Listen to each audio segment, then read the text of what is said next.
All right, everyone, get ready because today we're really going to dig into some juicy stuff when it comes to global power dynamics. And oh boy, I love digging into this stuff. We're diving deep into a question I know a lot of you have been asking. Does the UN still have the same power it used to? You guys send in some seriously insightful stuff, articles, analyses, calls for reform, the whole 9 yards, all questioning the UN's relevance today. So let's break it all down together. I mean, it's so easy to think of the UN as this untouchable force, right? But countries have actually threatened to just walk away. And it's fascinating how those threats, they often say more about the cracks in the system than anything else. Tell me more about that. Well, take Indonesia back in 1965, for example. They were not happy about Malaysia getting that seat on the Security Council. To them, it just reeked of old colonial power dynamics. You know what they did? They dipped. Wait, they actually left the UN? They weren't kidding around. Oh, they were serious. Gone for a whole year. Hmm. It's wild to think about now, but it shows just how much these power struggles matter, even if they play out in these really symbolic ways. It's like that saying, right? If you don't have a seat at the table, you're probably on the menu. Sounds like some countries are tired of being served. Exactly. And if you fast forward to today, you see some similar stuff happening. Duterte in the Philippines, hinting at pulling out after facing international pressure. Some U.S. politicians saying the same thing. It's a pattern. So it's less about actually leaving and more about flexing, showing they've got some muscle. It's all about leverage. These little outbursts, they usually mean there's a lot more simmering beneath the surface. Frustration with the UN structure, with who's really calling the shots, whether decisions are actually fair. It makes you wonder, can the UN actually achieve its goals in a world where power is always shifting? Which brings us to a pretty major player in all of this. The BRICS nations. We're talking Brazil, Russia, India, China, South Africa. This isn't just some random group. These are heavy hitters in the global economy, and they are not afraid to demand more say in how things are run. And honestly, can you blame them? I mean, they represent a huge chunk of the global population and economic Such a activity. huge chunk. Yet they often feel like their voices are drowned out in places like, say, the UN Security Council, where the real power's at. Which is kind of mind-blowing when you actually stop and think about it. Like, 5 countries basically have permanent control over the Security Council. The US, the UK, France, Russia, and China. Talk about an exclusive club. Right. It's a system that feels, well, more and more out of touch with how the world works in the 21st century. Totally. It's like trying to cram a square peg into a round hole. It's just not going to work, and all that pressure is going to cause some serious friction. And it's not just the BRICS nations, Sure. right? Our source made a really good point about this. 54 African countries, that's a huge chunk of the UN. They don't have that automatic that permanent seat on the Security Council. Yeah, it really shows you how the system is, well, designed in a way that not everyone's voice carries the same weight. Right. And it's not just about the UN either. You see this in things like the International Monetary Fund and the World Bank. They were all set up with a specific world order in mind. A world order that maybe doesn't really exist anymore. Yeah, exactly. Like using an old map to navigate a city that's constantly under construction. I like that.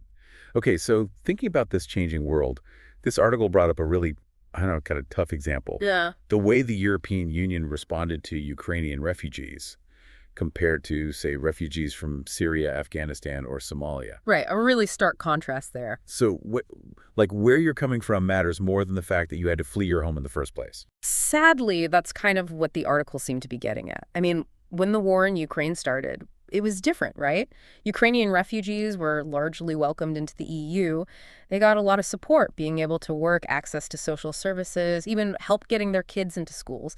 But if you look at refugees from other conflicts, it's been a much harder road for them. So many obstacles, borders, asylum processes, it's a lot. Exactly, and that perceived double standard. It plays right into what the BRICS nations have been saying all along. It's like it proves their point that the system is rigged. That it favors certain countries, certain regions over others, and that it needs to change. Okay, so let's say BRICS had the power, right? Huh. What would be their ideal fix? Would they just blow up the whole system and start fresh? I don't think it's about total demolition. It's more like they want to renovate, rethink the whole structure. They've actually put forward some pretty concrete proposals. Lay it on me. Okay, so first, they want to expand the Security Council, give more developing nations a permanent seat at the table. Okay, so more voices, more perspectives makes sense. Exactly. They also want to shift some power away from these big global institutions towards regional organizations.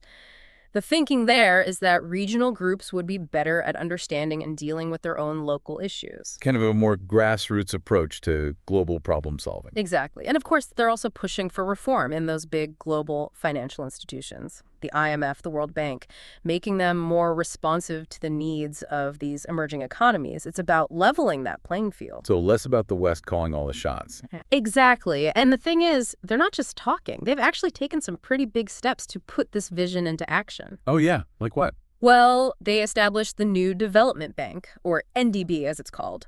Basically, they started their own World Bank. Whoa, wait, they started their own bank. That's a power move. Tell me everything. So the NDB is focused on funding things like infrastructure and sustainable development projects in developing countries. But, and this is the really interesting part, instead of relying solely on the US dollar like the World Bank usually does, the NDB often uses loans in local currencies. Okay, that is a direct challenge to the dollar. Talk about shaking things up. Yeah, it's a bold move. They're not just asking for a place at the table, they're building their own table. The big question is, will the powers that be adapt or get left behind? It's wild, right? It's like we're watching the balance of power shift right in front of us. And it's not even just about BRICS gaining power. It's more like the world already changed, and those old systems, they just haven't caught up yet. It's that saying, right? Change is the only constant. Boom. And in this case, we're talking about massive global change. Exactly. And this isn't something that just happened overnight. This has been building for decades. The real question is, can the UN change fast enough to keep up, to stay relevant? That's the million-dollar question, no doubt. Yeah. Can this organization, something designed for a totally different world, can it actually transform itself? Or will it just fade away as this new world order takes shape? Yeah. Kind of makes you think about that line from Jurassic Park. Life finds a way. Huh. Yeah, something like that. But seriously, this all comes down to those who have power, right? Are they willing to share?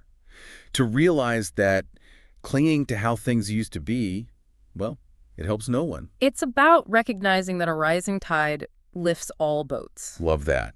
Yeah. So where does that leave us? I mean, we're just everyday people trying to make sense of this crazy, complex world. Yeah. What can we even do? Yeah, it can feel overwhelming for sure. But that doesn't mean we're powerless. I really believe that awareness is the first step. Understanding the forces at play, the different perspectives, what's at stake. That's how we can start to make a difference. So no more burying our heads in the sand. Right. We got to pay attention to those double standards, question the narratives we're being fed, really think critically about whose interests are being served. Whose voices are being heard and whose are being silenced. Exactly. Because at the end of the day, the future of global governance, whether it's the UN, BRICS, or something totally new, it depends on us demanding better. Holding those in power accountable, no matter who they are. And it all starts with asking ourselves, what kind of world do we want? What does a fair and just global system actually look like? And how do we together make that happen? Those are some seriously big questions and ones we're going to keep exploring right here together. But for now, that's about all the time we have for this deep dive. Thank you so much for joining us, for sharing your thoughts, your insights, your questions. This conversation is far from over. Until next time, keep asking those tough questions and keep diving deep.